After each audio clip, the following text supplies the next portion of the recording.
ICC সরাসরি জানিয়ে দিয়েছে পিসিবি এবং বিসিবি মিলে যে শর্তগুলো আইসিসি বোর্ডকে জানিয়েছিল সেসব শর্ত থেকে আইসিসি সরাসরি জানিয়ে দিয়েছে সেসব শর্তে আইসিসি কোনো রকমভাবে রাজি না। এই ব্যাপার নিয়ে আলোচনা করব। তার আগে একটি মূল আলোচনায় চলে আসি। এই প্রেক্ষাপটটা তো অবশ্যই মূল আলোচনা, কিন্তু আলোচনার শুরু করার আগে আরেকটি কথা বলে নিই। অন্যবারের তুলনায় এবারে আপনারা একটা জিনিস ফলো করেছেন, যেসব দেশকে ছোটোখাটো ভাবতাম ক্রিকেটের দিক দিয়ে, আজকে সেসব দেশ আগুনের মতো খেলছে। টি-20 ওয়ার্ল্ড কাপে যেন একটা সুন্দর রোমাঞ্চকর একটা সুন্দর দৃশ্য ক্রিকেটাররা আমাদেরকে দেখাচ্ছে।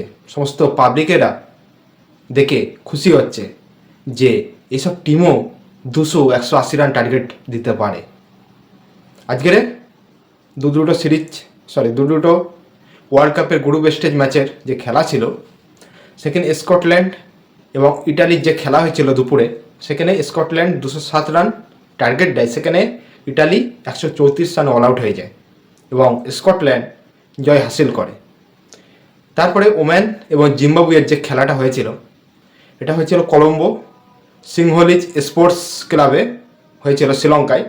সেখানেও জিম্বাবুয়ে জয় হাসিল করে মাত্র 106 রান ম্যাচ জিতে যায় জিম্বাবুয়ে। সেখানে খুব ভালো খেলেছে তারা। এবং মেন আলোচনায় যেটা আসি, ভারত এবং পাকিস্তানের যে খেলাটা, সেটি অবশ্যই হবে 15 তারিখে। কিন্তু পাকিস্তান যেসব মুলতবি দাবি করেছিল, যেসব শর্ত দাবি করেছিল আইসিসির কাছে, আইসিসি কোনো মতে রাজি না। এটি বিক্রম গুপ্ত, একজন আমাদের মিডিয়া, তিনি এই খবরটা জানিয়ে দেন। তার সংবাদ মাধ্যমে তিনি জানিয়ে দেন আইসিসি সরাসরি জানিয়ে দিয়েছে PCB and BCB rejected ICC. মানে যে ডিমান্ডসগুলো মানে পিসিবি আর বিসিবি মিলে করেছিল, সেগুলো রিজেক্ট করে দিয়েছে আইসিসি। তারা যে মুলতবি রেখেছিল, তারা বলেছিল আইসিসিকে বাংলাদেশকে ক্ষতিপূরণ দিতে হবে, যেহেতু বাংলাদেশ টি-20 ওয়ার্ল্ড কাপে হিস্সা নিচ্ছে না, তাদের খেলা হচ্ছে না, যেহেতু তারা 20 থেকে 21 বছর টিমের মধ্যে মানে খেলার মাধ্যমে ছিল, তাই জন্য আইসিসিকে ক্ষতিপূরণ দিতে হবে তাদের। 2 নম্বর শর্ত রেখেছিল আইসিসি আয়ের একটি বড় অংশ দিতে হবে পাকিস্তানকে। কেন দিতে হবে? কারণ ইন্ডিয়া পাকিস্তান ম্যাচে সবচেয়ে বেশি আয় হয় এবং সেখান থেকে একটি বড় সুলভ সেটি পাকিস্তানকে দিতে হবে।